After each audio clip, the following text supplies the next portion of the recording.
Saudara-saudariku, semoga kita semua senantiasa dirahmati dan dimuliakan oleh Allah Subhanahu wa Ta'ala. Semoga seluruh aktivitas yang kita jalani diberikan kelancaran dan kemudahan oleh Allah Subhanahu wa Ta'ala. Di pertemuan yang lampau, admin kami pernah menyampaikan sesi untuk tanya UAH. Dalam konteks ini kita berdiskusi hal-hal yang mungkin kita bisa bincangkan dan mencari solusi dalam tuntunan syariat Islam. Tepatnya di kolom IG, di Instagram, akun Adi Hidayat Official, ada beberapa pertanyaan yang sudah masuk dan memungkinkan kita memulai diskusi kita di kesempatan kali ini. Baik, kita lihat ada apa saja yang kiranya bisa kita diskusikan. Saya langsung lihat ke IG-nya, teman-teman. Bismillah dari akun Asma Karima. Bismillah Ustadz, saya telah terkena penyakit waswas selama 3 tahun lebih, entah waswas dalam taharah maupun salat. Bagaimanakah cara menyembuhkannya? Karena saya sudah ikhtiar untuk mengabaikan dan membaca Al-Quran, namun tak kunjung hilang. Apakah mesti pindah ke ruqyah? Syukran. Baik. Waalaikumsalam warahmatullahi wabarakatuh. Tentunya kita bermohon kepada Allah dengan mengirimkan doa dan saling mendoakan. Semoga Allah Subhanahu wa Ta'ala senantiasa menganugerahkan rahmat, ketentraman, kedamaian, dan keberkahan baik kepada Anda yang bertanya, pun demikian kepada kita semua yang menyimak dan belajar dari pertanyaan yang dimaksudkan. Dan semoga Allah Subhanahu wa Ta'ala memberikan ketentraman kepada jiwa dan menghilangkan segala jenis was-was yang dibisikkan oleh setan atau para setan yang terkutuk. Baik, setan seperti pernah kita kaji juga dalam beberapa kesempatan, khususnya saat kajian Mira ya. Ada beberapa turunan pembahasan saat masuk kepada pembahasan rukun yang kedua tentang iman kepada malaikat. Lawannya kita bahas bagaimana mempelajari tentang tindak tanduk setan, karakteristik setan.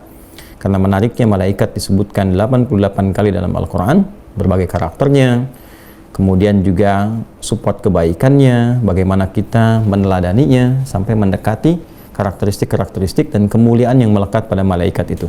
Sebaliknya, setan juga disebutkan sebanyak 88 kali dalam Al-Quran, gabungan antara singular dengan bentuk jamaknya. Di sini teman-teman sekalian, ada yang menarik bahwa dari karakteristik setan yang sering ditampilkan dalam menggoda kita, memberikan was-was dalam kehidupan, alladzi yuwaswisu fi sudurin nas, ada 9 jenis setan yang dipopulerkan oleh para ulama. Dan terkait dengan pertanyaan Anda ini, ada yang dikenal dengan nama walhan. Sering juga dikenal dengan setan pembisik atau pemberi was-was dalam wudhu khususnya, atau segala yang bergantung kepada air sehingga dia memberikan bisikan-bisikan yang berpotensi bagi para manusia menghambur-hamburkan atau boros dalam menggunakan air. Dalam bahasa Arabnya itu tabdzir, orangnya disebut dengan mubadzir. Karena itulah orang-orang yang mubadzir menggunakan sesuatu yang sia-sia atau banyak menggunakan sesuatu yang tidak bermanfaat, yaitu disebut dengan orang-orang mubadzir. Dan menariknya, Al-Quran menyifati orang-orang mubadzir ini dengan sifat teman karibnya setan atau dekat dengan setan. Innal mubadzirina kanu ikhwanas syayatin. Dan para mubadzir itu, orang yang menyia-nyiakan sesuatu, itu disebut oleh Al-Quran adalah sebagai kawan-kawannya atau dekat dengan bisikan-bisikan setan atau memenuhi godaan-godaan setan. Dalam wudhu ini, terkadang setan memberikan was-was ya kepada kita yang berwudu supaya lupa dalam keadaan berapa kali kita sudah membasuh. Kemudian bahkan ada orang yang sudah berwudu bahkan diberikan was-was sehingga lupa bahwa dia telah berwudu, sehingga berwudu lagi, dan puncaknya adalah tidak mampu berhemat dalam menggunakan air atau boros dalam menggunakan air wudu. Nah, bagaimana solusinya? Allah Subhanahu wa Ta'ala yang pertama memberikan kepada kita satu ajaran, satu petunjuk di Quran surah ke-23. Silahkan dicek ya, Al-Mu'minun di ayat ke-97 sampai dengan 98. Ya, di situ kita diajarkan bermohon, berdoa kepada Allah Subhanahu wa Ta'ala dikala ingin mengerjakan sesuatu, terutama khususnya ketika ada was-was yang dirasakan. Ya, qala, kemudian hamba itu bermohon berkata pada Allah Subhanahu wa Ta'ala, Rabbi a'udzubika min hamazatis syayatin wa a'udzubika Rabbi ayyahdurun.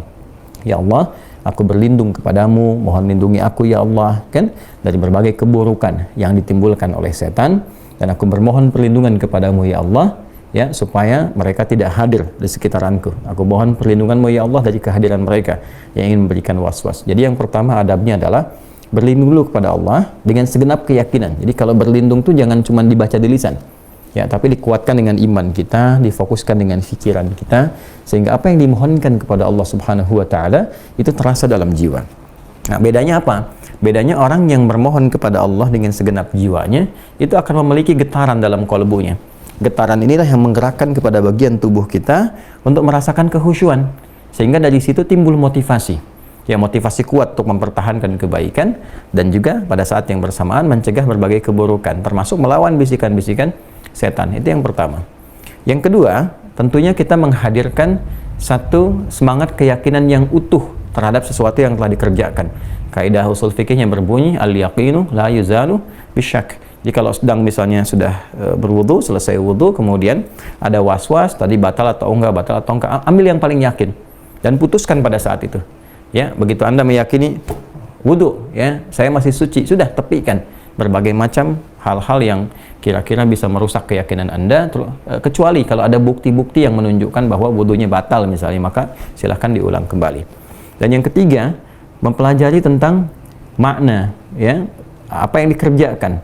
Jadi dari mulai wudu, apalagi tadi disebutkan sholat juga, maka diisyaratkan dalam beberapa ayat dalam Al-Quran, juga tentunya bimbingan dari Nabi SAW, supaya kita mempelajari, ya, baik dari bacaan-bacaan ataupun juga gerakan-gerakan, kaifiyat, tata cara wudu ataupun sholat. Sehingga ketika kita mengerjakan wudu sampai dengan ke sholat, lisan mengucapkan, pikiran bisa menerjemahkan, hati bisa merasakan, memaknai, karena paham apa yang diucapkan itu.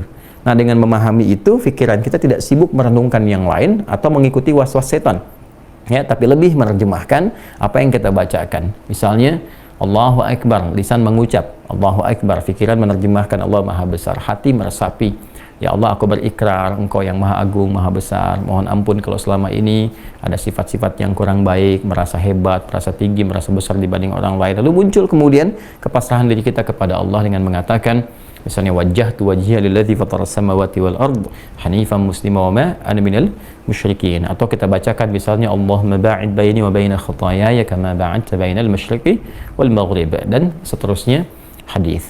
Nah, dari sini dapat disimpulkan bahwa untuk mengusir was-was syaitan itu, maka pertama berlindung kepada Allah Subhanahu wa Ta'ala dari godaan-godaan syaitan yang dimaksudkan, yang standarnya a'udzubillahi minasyaitonir rajim. Atau kita bisa gunakan yang di surah Al-Mu'minun tadi, ayat 97 sampai 98. Rabbi inni atau Rabbi a'udzubika min hamazatis syayatin wa a'udzubika Rabbi ayyahdurun. Atau kita bisa bacakan misalnya surah-surah tentang perlindungan, bisa bacakan Al-Falaq, bisa bacakan An-Nas misalnya, dan spesifik di An-Nas itu kan ada ayat yang memohon perlindungan kepada Allah dari was-was syaitan secara langsung, alladzi yuwaswisu fi sudurin nas minal jinnati wan nas. Yang kedua, mohonkan perlindungan itu dengan segenap jiwa kita, segenap keyakinan kita. Jadi jangan sampai cuma lisannya yang bermohon tapi hatinya tidak mengikuti itu. Maka kuatkan dengan keyakinan pada jiwa sehingga apa yang kita mohonkan terasa getarannya pada seluruh bagian tubuh kita. Yang ketiga, ambil yang yakin apa yang kita kerjakan dan lupakan yang diragukan itu, segera tepikan, hilangkan, sehingga dengan pertahanan yang kuat ini, dengan meyakini sesuatu, aspek-aspek yang diragukan akan cepat terhindar dari apa yang sedang kita rasakan. Dan terakhir, berusaha untuk mempelajari dengan baik kaifiyat, tata cara, baik bacaan ataupun gerakan, baik dalam wudhu ataupun salat, sehingga apa yang kita kerjakan, bacakan dalam lisan, lakukan dengan anggota tubuh kita, diiringi juga dengan pikiran kita yang mengikuti bacaan itu dengan menerjemahkan, hati kita yang mengikuti bacaan dan pikiran dengan merasakan. Disitulah kemudian inti kehusyuan akan tiba. Saya kira itu yang bisa disampaikan kepada saudari kita yang tadi bertanya. Mudah-mudahan apa yang disampaikan bisa memberikan sedikit pencerahan dan bisa dipraktekkan dan menghilangkan was-was yang sedang dirasakan. Demikian saudariku Asma Karimah, semoga Allah menghilangkan was-wasnya dan mengembalikan kepada ketenangan jiwa. Terima kasih. Assalamualaikum warahmatullahi wabarakatuh.